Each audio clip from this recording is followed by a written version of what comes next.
Attractive প্রেজেন্টেশনের অভাবে আমরা ইসলামের কথাকে তুলে ধরতে পারি না।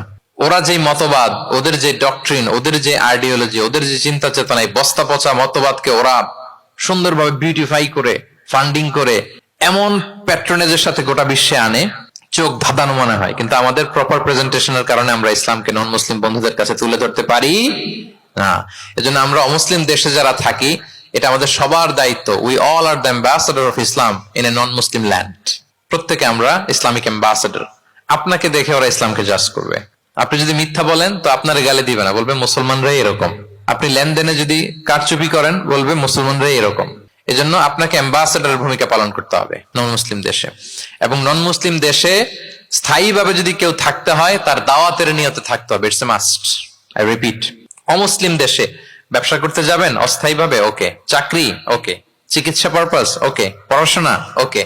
কিন্তু স্থায়ীভাবে যদি কোনো অমুসলিম দেশের পাসপোর্ট নিয়ে থাকতে হয়, স্থায়ীভাবে, of course it should be with the intention of দাওয়া। দাওয়াতে নিয়তে থাকতে হবে। যেমনটি রাসূল সাল্লাল্লাহু আলাইহি ওয়াসাল্লাম সাহাবারা ইসলামের সুমহান বাণীকে প্রচার করার জন্য অমুসলিম ভূখণ্ডে ছড়িয়ে পড়েছেন। এজন্য যারা পাসপোর্ট পেয়ে গেছেন সাউথ কোরিয়ার, অথবা এদেশে আছে নাকি সিস্টেম পাসপোর্ট পাওয়ার? আছে? আচ্ছা, যারা পেয়েছেন বা প্রসেসিং এ আছেন যে আমি এদেশের পাসপোর্ট নিব, অফকোর্স আপনার দাওয়াতি নিয়তে থাকতে হবে যে আমি ইসলামকে ছড়াই দিব, এই নিয়তে আছি, তাইলে থাকাটা বৈধ। তা না হলে অমুসলিম ভূখণ্ডে কোন মুসলিম স্থায়ীভাবে বসবাস করতে পারবে? রাসূল সাল্লাল্লাহু আলাইহি ওয়াসাল্লামের ভয়ঙ্কর ধমক আছে একটা। তিনি বলেছেন, আনা বারিউন মিন কুল্লি মুসলিম ইয়াকিমু বাইনা আযহুরিল মুশরিকিন।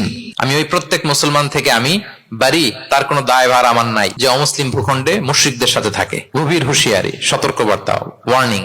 কিন্তু যদি আপনি উইথ দ্য ইন্টেনশন অফ দাওয়াতে নিয়তে থাকেন যে এখানে আমি একটা মসজিদ করব, মসজিদের সাথে লেগে থাকবো, আমার বুদ্ধিস্ট প্রতিবেশীর কাছে আমি ইসলামের সুমহান বাণী পৌঁছে দেব, আমার কলিগদেরকে বুঝাবো দেখো ইসলাম খুব ফ্লেক্সিবল, এটা ন্যাচারাল রিলিজিয়ান, এটা মানবতার ধর্ম, এটা এমন এমন, এইভাবে আমি বুঝাবো, এই নিয়তে যদি আপনি থাকেন, তাহলে আপনি এই দেশে স্থায়ীভাবে থাকতে পারবেন। কথা কি বুঝতে পেরেছেন? এখন অন্যকে ইসলাম বুঝাইতে হলে তো আগে নিজের মানতে হবে নাকি? কথা বলেন। আপনি ইসলামের দাওয়া দিবেন, এখন আপনি নিজেই ইসলাম মানে না, তাহলে হবে? আগে নিজের মানতে হবে। কি বলেন? আগে নিজের ইসলামকে কি করতে হবে? মানতে হবে। আমার প্রিয় ভাইয়েরা, Islam is our identity, Islam is our honour. আমাদের সম্মান হচ্ছে ইসলামে। ওমর ফারুক রাদিয়াল্লাহু তাআলা আনহু বলতেন, নাহনু কওমুন আ'আজ্জানাল্লাহু বিল ইসলাম। আমরা এমন জাতি যে জাতিকে আল্লাহ তাআলা ইসলাম দিয়ে সম্মানিত করেছে। ফাইনি বিতাগাইনাল ইজ্জাতা বিগাইরিহি আযাল্লানাল্লাহ। ইসলাম ছাড়া অন্য কোথাও যদি আমরা সম্মান তালাশ করি, তাহলে আমাদেরকে অপদস্থ করে ছাড়বেন কে? একটাই মনোনীত ধর্ম আল্লাহ তাআলার কাছে, সেটা হচ্ছে ইসলাম। আওয়াজ করে বলুন, সেটা কি? ইন্নাদ দীনা ইনদাল্লাহিল ইসলাম। একমাত্র আল্লাহর কাছে the accepted only one religion to Allah, সেটা হচ্ছে ইসলাম। ওমাই ইয়াবতাগি গায়রাল ইসলামি দীনান ফালান ইউকবালা মিনহু ওয়া হুয়া ফিল আখিরাতি মিনাল খাসিরিন।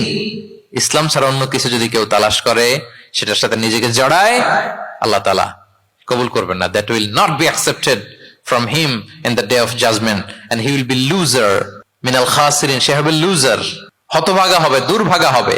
তাহলে আমরা যেন ইসলামকে আমাদের শেকড় হিসেবে কনসিডার করি, আমাদের ছেলে মেয়েদেরকে যেন ইসলামী তারবিয়ার উপর আমরা গড়ে তুলি, এবং ইসলামকে যেন আমরা ভেতর থেকে সবাই লালন করি, ধারণ করি, এবং ইসলামের সুমহান বাণীকে যেন আমরা পৌঁছে দেই।